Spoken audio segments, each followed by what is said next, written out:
Now, in the next couple of hours, the latest universal credit figures will be released, and they'll show just how many of us rely on benefits to get by day to day. Now, many people say these benefits are essential, as if you claim them, you have no other choice. But others say people are just playing the system to get out of work. So is it time we crack down on benefits? A few moments ago, we spoke to the Shadow Paymaster General, Jonathan Ashworth. Here's what he had to say. I think you should cut universal credit. In fact, I mean, the government did cut it. They took £20 off universal credit, and they didn't uplift it in line with inflation last year. So they've already cut it anyway. And it's a very low level of benefit. And a lot of people, if people think that it's a life of Riley, they're claiming the job seekers allow better universal credit, then it really isn't. But what you need to do is you've got to give people proper support in the employment system. Well, Sophia Warringer agrees with that. She says don't cut universal credit.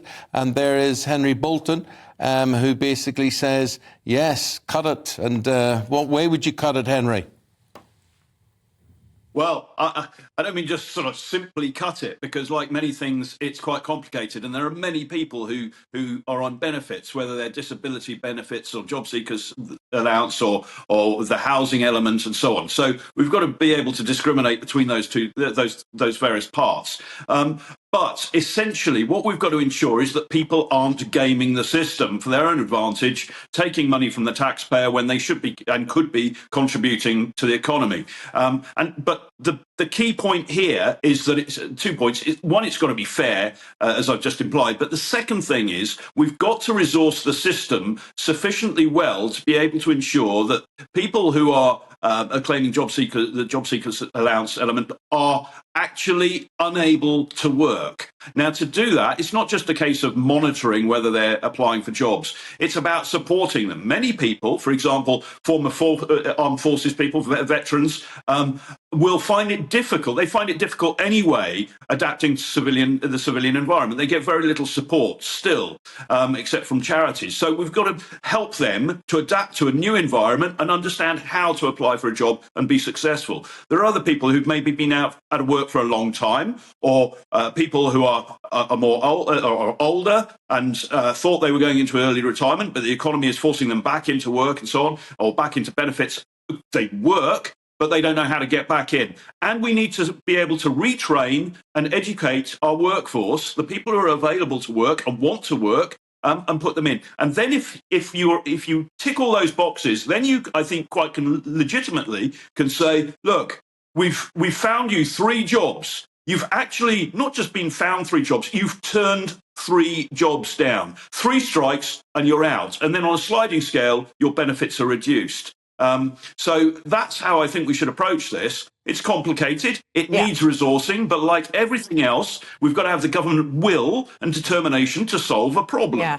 Look, Sophia, I'm sure you're coming from a sort of more compassionate, sort of charitable position in all of this. And yet, do you acknowledge that there has to be these kinds of reforms? Because there are, would you agree, people who are refusing perfectly good jobs and preferring to sit on their laurels?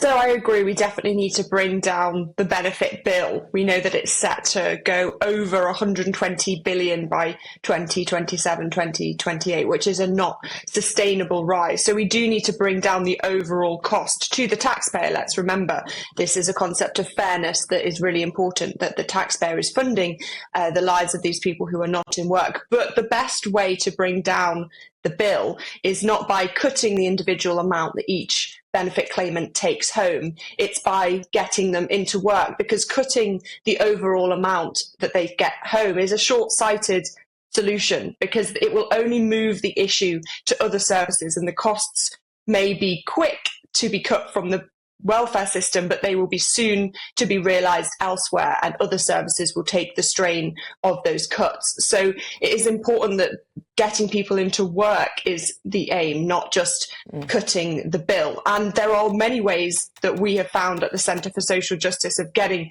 people into work that actually are sustained and work in the long term. And we've asked for universal support, which has been rolled out across the country. We're very pleased to see £1 billion put into that, but it needs to be delivered at pace, and it needs to be delivered not by huge conglomerates and services that don't know the individual struggles that people find in getting into work. It needs to be delivered by these small charities and agencies across the country that know best the problems that this cohort of people face. Sophia, thank you very much indeed. Henry, thank you very much indeed for outlining your arguments.